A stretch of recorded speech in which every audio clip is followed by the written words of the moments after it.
For those of you who don't know, Oscar Chazo was the one who put the personality types around the Enneagram symbol. A lot of people think it was Gurdjieff. No, Gurdjieff really only had 7 chief features, not 9. And he also had the concern for the center, like the mental preoccupation of each center and the mental preoccupation of each type. And that's what was most important to him. And later, of course, he called them fixations. And he referenced them as fixations for fixated beliefs. But the key thing is he formed his first school in 1968. And then actually in 1969, Naranjo attended his course. And then they planned the training that started this all in a bigger way. That 1970 training in Arica, Chile, it was Claudio Naranjo who gathered together the 54 North Americans, because Claudio is technically a South American because he's from Chile. So there were more than 54, there were 57, but Chazo was one of those 57, and so was Naranjo. As a social 9, which was Chazo, he just voraciously devoured everything he could in the way of information on the spiritual journey and the different teachings and the great works and the great books. And people don't understand the intellectual 9. And I kind of laugh at that because the creator of this system was an intellectual 9. And they think the Homer Simpson type of 9, that just wants to lay on the couch and not think of anything in depth, which is actually a misunderstanding of the type. Again, it has to be the defense strategy, not the behavior. Anybody can lay on the couch. And then with Naranjo, when I asked him why he didn't add the attributes, like the success of the focus based on their instinctual type or their Enneagram type. And he said, well, why would I write about it? That's already working. Because I'm just writing about the problem. And yet many people are afraid of this book because it seems too scary to them, because it's saying, yep, you're sadistic if you're an 8. And it just means you have to find the way that you are.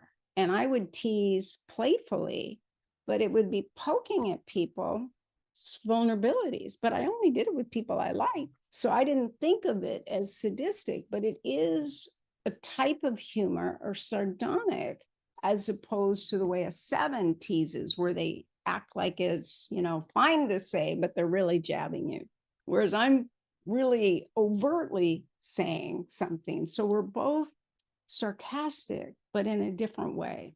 And the other thing, last but not least, is that it's not by chance that Naranjo filled in all the details with the Enneagram. Chazo had the fundamentals, but Naranjo took all of his research from what he did on his own and also studying at Harvard on a Fulbright scholarship and Ohio State and Berkeley, and they were all leading in understanding the personality. So he wasn't just, someone under Chazo. It's that they met and together they added and created a very important system.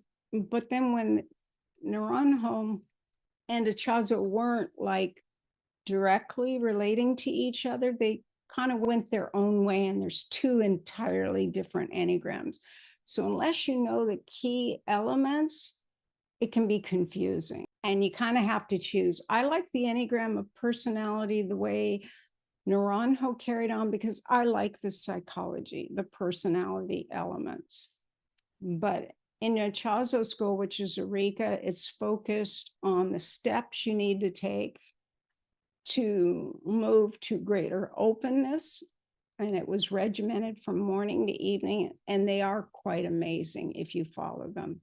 They were just extraordinary. I liked learning from both of them. But for some reason, I just really liked Naranjo because it was a smaller group. It was only like 78 of us, and I could ask any question I wanted and he'd answer it. And then he was so interested in my research that we spent time after class and later talking about it. So I loved it because I was already certifying with everybody.